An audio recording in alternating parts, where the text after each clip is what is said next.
Law enforcement officers in New Braunfels will now have a new tool to help in domestic violence cases before similar murders happen again. Today, officers in Comal County unveiled cameras they will use in the field for domestic calls. With a $15,000 grant from the Texas Council on Domestic Violence, officers can capture video testimony from witnesses and victims right at the scene rather than waiting for their day in court.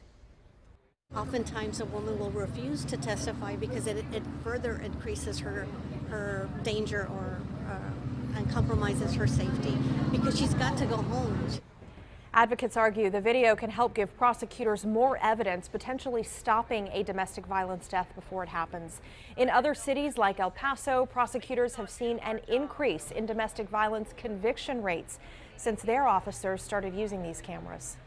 Oftentimes, it won't even get to court. There will be a plea as a result of the videos. You'll see them.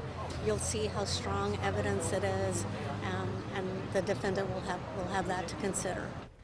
These cameras were ordered before Lisa Hermes' death in honor of another victim, Melissa Eason. Eason was murdered by her boyfriend, Nathaniel Cox, in 2013, months after she told an officer she was worried Fox would kill her.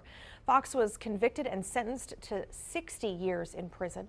Eason's sister was at today's event. She said if police had these cameras back then, Melissa's voice would have been heard in court. When a victim of domestic violence is killed, there are often several warning signs and risk factors associated with the case. A landmark study from Johns Hopkins University in 2003 found battered women who have been threatened or assaulted with a gun even once are 20 times more likely to be murdered.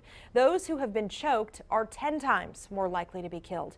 Other factors that can increase a victim's risk are substance abuse, unemployment, and pregnancy.